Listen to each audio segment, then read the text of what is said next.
Good evening, folks. I'm Freddie Vasquez. This is Basement Politics Unfiltered. Tonight, I want to talk about a few things going on here in the city of Yonkers, from indictments to guilty pleas and fundraisers.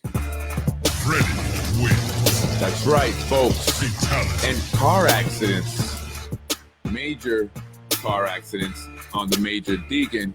Join me. I'm Freddie Vasquez. This is Basement Politics.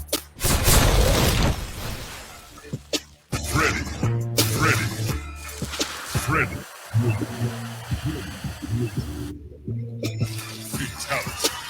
Good evening, folks. I'm Freddie Vasquez. It's Basement Politics Unfiltered. Happy Thursday. Tonight I want to talk about indictments, guilty pleas, fundraisers, deadly car crashes on the Major Deegan. Now, we all know, if you're familiar with the area, that the Major Deegan, is it the Deegan? Yeah, actually, 87 is a part of Yonkers, actually. It does come up a little bit, right? Well, there was a deadly car accident on the Major Deegan, and people on Nextdoor apps, how I first heard about it, were questioning what was going on. There were helicopters and a lot of first responders, emergency vehicles. And, you know, I do my little search to see what's happening. And this was the result of a chase that started in Yonkers by Yonkers Police Department. Now, I'm not saying that, I'm not putting blame on the Yonkers Police Department. I'm just telling you that this was a police chase. Oh, I'm sorry. I don't have it even. That began in Yonkers. Yonkers police chasing the suspect. The suspect ends up going the wrong way, and it was pretty bad. Check this out, folks. Fled a serious wrong-way crash in the Bronx is still on the loose tonight. He smashed into another car and put two people in the hospital. Wow. CBS 2's Tony Aiello has more now on how this all unfolded.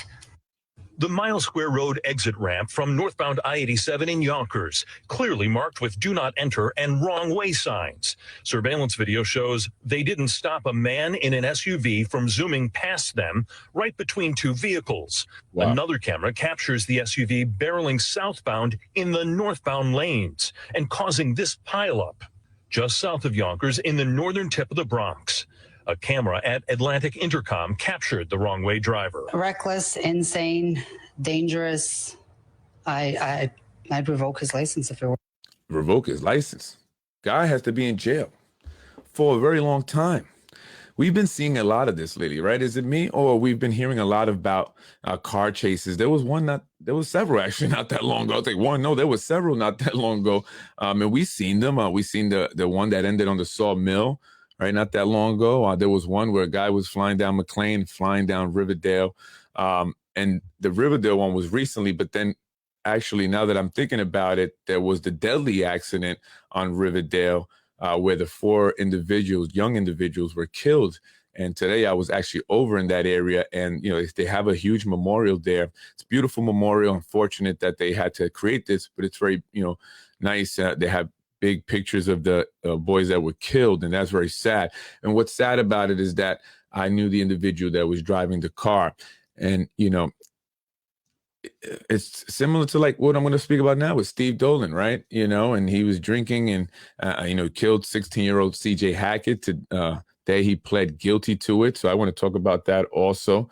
But, you know, it's sad. It's upsetting. And, you know, and I believe that, you know, you have to pay for your consequences if you decide to make a decision, you know, that ultimately ends someone else's life, that you have to, you know, accept that punishment that comes with that. That's just what I believe. But anyway, folks, really quick, homeless on Central Avenue.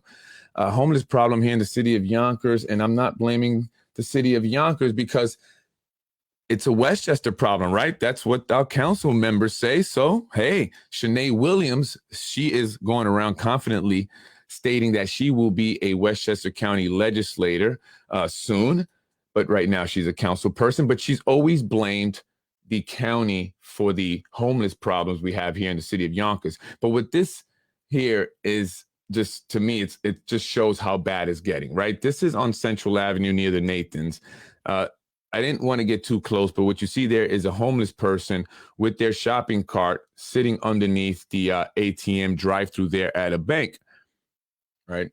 And that's where they're spending, I guess they spent the evening quite possibly. But this is an area that's, probably more of an affluent area. The city of Yonkers, just behind Nathan's, you have, very, affluent homes. The mayor of the city of Yonkers doesn't live too far from here, in fact. And so it's not just Getty Square, right? It's not just Getty Square.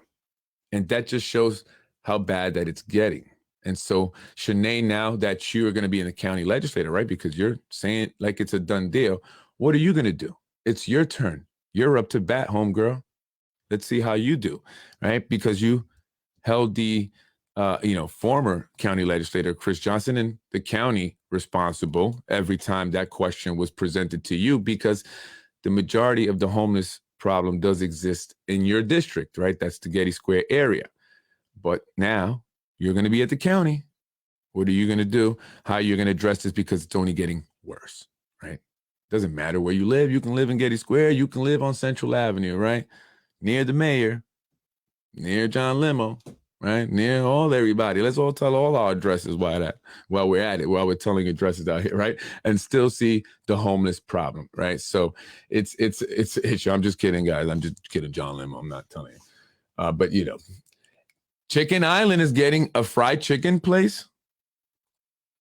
Is it going to take out Yonkers Fried Chicken? And is that why the owner of Yonkers Fried Chicken sold? Yonkers Fried Chicken makes some pretty good chicken. I mean, that's all I get there, though. Chicken Island Fried Chicken. I'm looking for an outgoing person who is interested in working on camera for a small local brand. Must be outgoing. Chicken. Contact me at Yonkers@YonkersBrewing.com or DM me. Especially you young ladies. No, I'm just kidding. I'm joking. So is John starting another business? Chicken Island Fried Chicken? Interesting. Well, John, will you hire me? I'm outgoing. I'm always in front of the camera. How much are you paying? How much, John? I'll take the job. Haven't seen much from John lately. He's laying low. John was one of the individuals that was on a short list of people that could potentially be the next mayor of the city of Yonkers, but we know that's not happening now, huh? Happened a few years ago on Woburn between Yonkers and Hastings. I think the suspects were teens who stole meter money and they killed a woman while being chased. And you're talking about police chases. Yeah, they're very dangerous. And in many cities and even, many police departments, they have a no chase policy, right? So, at a certain point they say, okay, is it worth trying to pursue this suspect? It could quite possibly cause the injury or death of other people. Maybe we shouldn't. I mean, with the high-tech equipment that they have now, I mean, these cameras track your plates. I mean, they're everywhere. You got the helicopter, right? I mean, maybe sometimes you have to think about that. Although this person, I don't know if they were going to go down the wrong way anyway, regardless if they were being chased by police or not.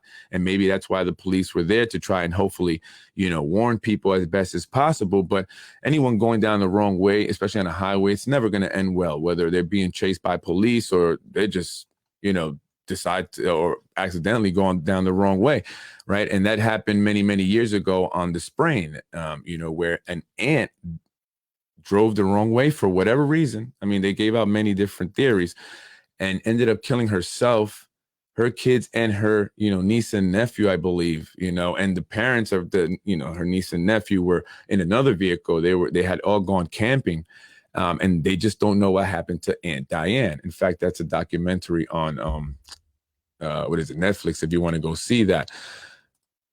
The homeless problem is citywide. No council members doing anything about it. But when a groundbreaking going on, they are all get their shovels and hard hats. And that's quite true. And that's quite unfortunate, that you do see that, right? And not just, groundbreakings, John, right? Fundraisers, right? Fundraisers like the one Deanna Robinson is having tonight at the Castle Royale. I saw you, Deanna. I see. My peripheral vision is amazing, right? I saw you there, but good luck to you. And listen, I'm going to help you out here. Deanna Robinson was getting a little flack because she was raising money. And they said, why is she raising money? She doesn't have an opponent, but actually she does. She has an opponent, right, Deanna? This is Deanna Robinson. I'm sorry. I tried to look for the campaign flyer. I don't know if you blocked. Did you block me? I'm just saying. Yonkers entrepreneur Deanna Renee Norman Robinson led the team of, she did something here, two people that helped Yonkers City Councilwoman Shanae Natalie Williams go ahead and against her win. I don't know what this guy's trying to write here, but that's Deanna Robinson. She won the primary, and she's looking to become the council representative for District 1. But she does have an opponent. Some people say, why is she raising money? She doesn't have an opponent. You know, they do that, and that happens. I see that. But I believe that Shatika Parker is actually in the race. I know we haven't heard much from Miss Parker, but I hear that she is in the race. She's on the working family party line. So she does have an opponent, but we haven't heard much from Shatika, right? And Shatika Parker worked for former county legislator Christopher Johnson. Maybe now that he's going through his housing, scandal thing, that may have knocked the wind out of her sails. That's why maybe we don't hear much from Miss Shatika Parker, or maybe she's waiting to the elections. I don't, get near. I'm not sure. But to me, if you're running from day one, from the minute you get enough petitions to get on a ballot, you running. I'm letting everybody know. That's all I'm doing all summer long, beginning of fall, right through the damn elections into City Hall or wherever I'm trying to go. That's just what I would be doing. But I don't know. I don't know anything. I'm new to this stuff. I really am. Check this out. A repeat felon breaks a police officer's nose here in the city of Yonkers. Yeah, anything for a photo op. Absolutely. And that's what it's all about, but not actually producing results, John, right? And that's why we've struggled here in the city of Yonkers. Taconic, Freddie. Yes, it was Taconic, the aunt in the van, right? She was drunk. That's what they say. Yeah. And I believe that they may have showed her, actually, if I remember now, drinking some alcohol, actually, on like security camera or something. That's strange, but why would she do that? But then they said that she didn't really drink. And then I think they found marijuana in his system also. Listen, marijuana is legal now. I'm not trying to listen, marijuana is legal. It's legal now. Look, they got a dispensary. If anybody want to go get weed on McLean in John Rubo's district, right? I think it's called Fried Weed. No, I'm just kidding. The Weed Brewing. I'm just kidding. It has nothing to do with John Rubo, but it is in his district. So if you're interested in that. Police officer gets punched in the nose. His nose gets broken here in the city of Yonkers by a repeat felon. Right here in New York. He was released without bail after breaking the nose of a Yonkers police officer last week. City officials decrying the situation as the definition of insanity. So you break a cop's nose, no worries. You're going to be scot-free. Here you go. Sorry for the inconvenience of taking you from the scene to the jail. We didn't mean to do that to you, criminal. I'm sorry. Go ahead. Get out of here.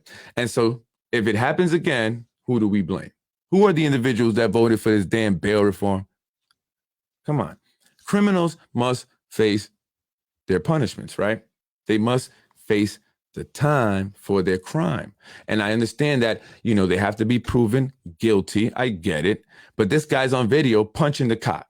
You can't get no more proven guilty than that. All right. He's right here punching the cop. Let's take a look.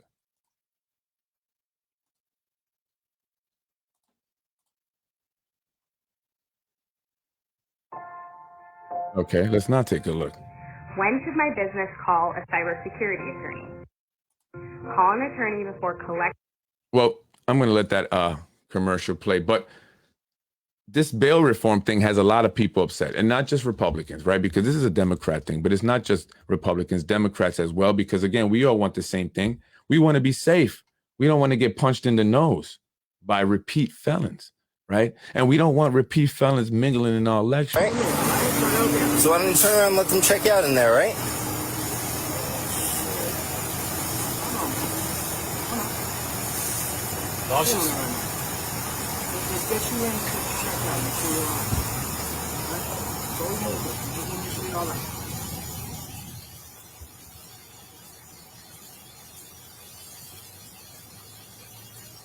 It's at this moment he thought about it. Yeah, step up. Come on, let's go. Come on. You'll feel a little better once you're sitting down, man. A lot better once you sit. I promise you that. Hey, boy, you're using 222 car?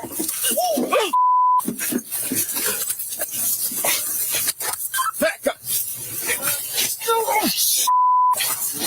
Oh! All right. Give me a hand. I got the legs. Now it's at this moment that someone rolls up with a Mail's up, cell mail's up, phone and mail's up. starts recording, right? Huff. You're bleeding all over, man. Check.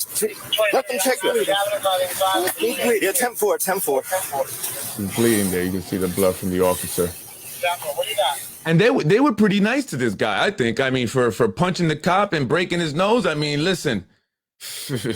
I mean, I worked in a school, and it was a high school, and we were at the crisis, right? We had to, make sure kids weren't fighting. And I actually got headbutted by a high school kid, right? And this guy was my height. And some kids were actually in the school, and they would be allowed to go there up until the age of 21. So, some of them would be 20, 21, and some of them would be big, kids. And I got headbutted, and man, I had to restrain that. That's how I learned how to restrain people without hurting them. In case you saw that video of me having to restrain an attacker who assaulted me at my business, thanks to the Yonkers Voice, everybody knows about it, right? But that's how I knew how to restrain it. And I was a bit more rough than these cops were. This guy broke his nose, right? Broke his nose. But then you get somebody to come up after that and start recording, and then they post it online. And then the police officer are, police brutality. They beating somebody up, you know what I mean? Without getting the full story there. But, I hope that cop recovers. Shout out to the cops. They have listen, folks, say what you want about the police, but at the same time, it's a rough job. There's a lot going on out there, and people are becoming even more desperate. The drugs are even more rampant. It's visibly obvious that there's a drug problem. You got people leaning, right? Leaning. One woman almost walked in front of my car today. She didn't know what to do with herself. She obviously was on drugs, and she must be, I don't know what she was doing. She was just walking in circles around the stop sign. But at one point, when I pulled up to the stop sign, she walked off the sidewalk. I almost hit her. And another woman came up to my window at the light and tapped on my glass and asked if I can give her a ride to Nepperhan. This was on Riverdale. I don't know you, lady. I'm not a cat. And besides, I don't know if you're gonna do something to me. I don't want people thinking I'm picking people up. You know what I mean? That was the strangest thing. Who does that? Just knock on my window.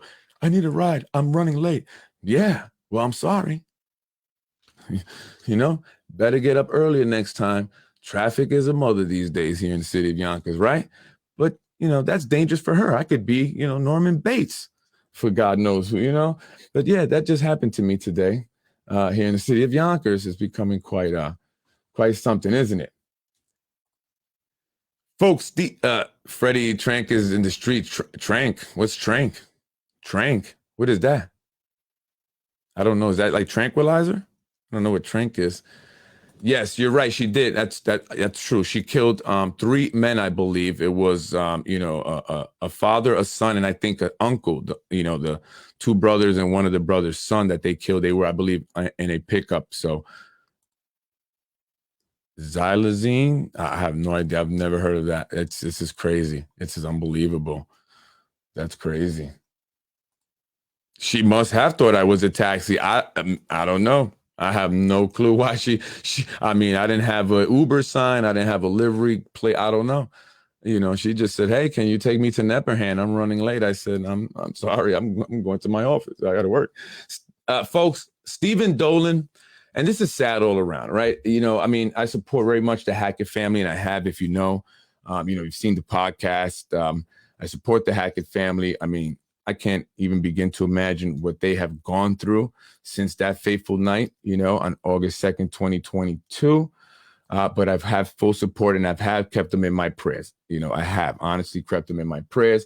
And so today, Stephen Dolan, the man who was responsible for the death of 16-year-old CJ Hackett, pled guilty to the hit and run death, right? And this is just unbelievable. Stephen Dolan pleaded guilty to fleeing the scene after fatally striking 16-year-old CJ Hackett with his van on McLean Avenue in August 2022. 16-year-old CJ Hackett's promising life was cut short on that day. He and best friend AJ were riding their e-bike and scooter in and around Coyne Park late Tuesday night.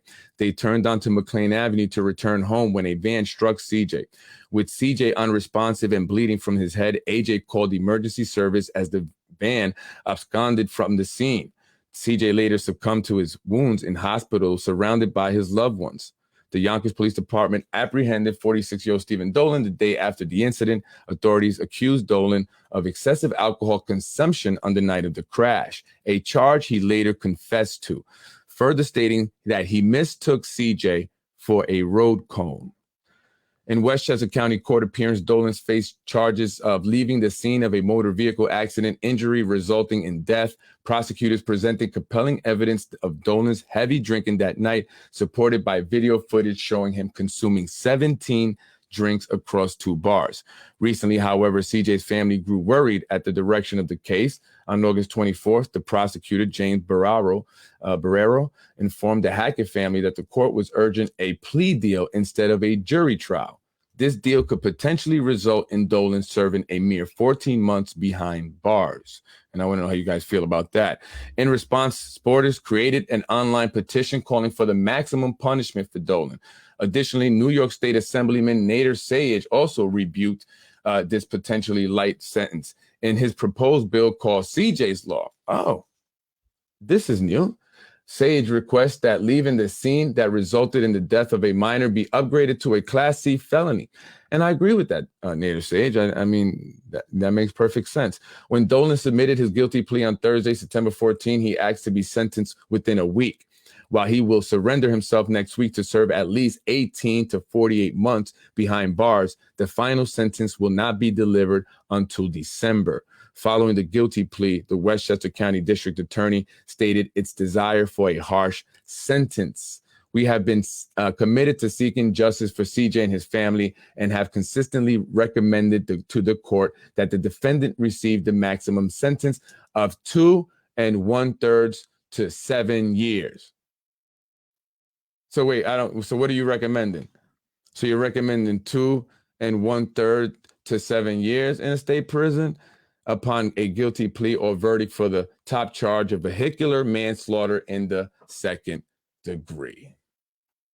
Now, I mean, you know, I first want to say that I have no ill will towards the Dolan family, Stephen Dolan, at all. It's tragic for them, right? They're having to deal with this also, right? And they have no responsibility, right? They're just as innocent, right? And and it's not right, the position that they're in also, because people are looking at them a certain way, and because there are emotions involved, right? But we also have to consider, the Hackett family, and we have to say what is right, and what is fair, right? What is fair? CJ Hackett will never be able to hug his mom. CJ Hackett will never, reach those milestones that people, children and teens and young adults reach as their parents watch them do so. They will never get that opportunity, right? And Stephen Dolan, while he may be in jail, he will get to see his family. He will get to see them for the rest of his life. He will get to speak to them, right? He may even get to touch them and hug them, right? I don't know how that's going to work in certain jails. Sometimes I think you can actually hug the people, right? That you can sit next to them. And that's a hell of a lot more than the Hackett family will ever have. And so what is a fair sentence? Right? What is a fair sentence? It's just unfortunate. It's just very unfortunate. What kind of a deal is that for a murderer who was too drunk during his work hours and fled the scene? Yeah, I think it's mixed with another drug. Just cover up for a cop's son disregarding the child's family. And that was the issue. That was the thing that a lot of people said. This is a cover up. Why didn't the cameras capture him? Why did they report that there weren't any cameras initially in the area? But, people have gone, including myself, and we've counted many cameras, right? And with the camera systems that we've even seen the city and the Yonkers police almost brag about having, right? It should have been, a fast apprehension, right? Within a couple hours, similar to the way that they caught the shooter of the person who was working at Duels before that closed down, right? And the guy lived in the Bronx, but they got the guys, a lot sooner, right? And so people think, about that and other, variables that they factor in and say, was this a cover-up? Was he allowed to have a delayed apprehension in order to dilute his blood of any alcohol or the alcohol that he had? Right? I mean, he has admitted that he was drinking, but it's not the same as if they actually have his blood showing the alcohol level. And that's what's key. And that's a big key. But we also have to respect, what our courts, decide. We also have to respect the Hackett family, right? And, just be there to support them and, and follow their lead. If they, want to, be more vocal, we support them in that way. If they want to just, have their privacy, then we support them in that way as well, right? And that's what we do as a community. And we heal and we work to never let this happen again. Just that's how it is. Life in jail is not enough for that animal. This is insane. Talk about privilege, shaking my head. Hope they get him really good in jail. Jail's not a safe and fun place to be. In fact, I just, met up with someone who I love very much. I grew up with, like a brother. He's my brother. And he's spent many years in some jails. And he has the scars, the wounds to show it. It's not a fun place. And some people don't survive and make it out. Yes, I hear that Narcan is helping. It's crazy out here. Yeah, it's very sad. And it's good that more and more people are becoming Narcan trained, especially our Yonkers Public School staff, which I think is great. Not to say that there's a heroin problem in our Yonkers Public Schools or anything like that, but I think it's always best to be prepared, right? Never know. Maybe somebody walking by the school. We want to save all lives, right? Everyone's life is worth saving. And speaking of the Yonkers Public Schools, our children's lives are worth saving, right? And if we put masks on them all day long for 5 days a week, I think that's detrimental to their life. My son came home to me and said, Dad, they said we should start bringing masks to school and that we might have to wear them. Are they going to mandate masks again for our children? I am one person that is not going to allow it, accept it, have any of it. I'm sorry. It doesn't make sense. I've read enough, I've researched enough to know that at the very least, if this COVID thing is real, a mask ain't gonna do a damn thing. I mean, if you truly want to be protected from anything, you would have to be damn near wrapped in a bubble. And we're not gonna go and wrap ourselves in a bubble, are we? Actually, some people have. You can go on YouTube and see the crazies who've wrapped their heads in all kinds of contraptions, bubbles and bags and everything. But I'm not going to have it. I don't want my kids going through that. It's traumatizing. It's unhealthy. It's injecting fear into them. They're growing up fearing things. And the minute that they say there's some disease that's coming up, some X virus, chromosome, this XYZ to the third power, be scared, wear a mask. Everybody's jumping. Everybody's ducking and hiding. It's the same like they did to the kids back in the day with the air raid drills. I mean, was their desk really going to save them from an atomic bomb? I don't think so. The best thing to do is sit in your chair and pray to God. That's all you can do. Right. And that's what we shall continue to do, because we should continue to be a God-fearing nation, something that we have lost a little bit, maybe too much. We have to have our faith in God and know that we will be okay and understand where this is coming from. And some individuals make a lot of money off this, and some have. These testing kits and all that stuff. I don't want any of my family getting tested. I don't trust those things. I don't want them wearing a mask. And that's just what it is for me. And if I have to do drastic things like pull my kids out of school, I will. And I think that people who agree with me should be ready to do the same. If not, this is what we will continue to deal with for the rest of our lives. This is not freedom. Not at all.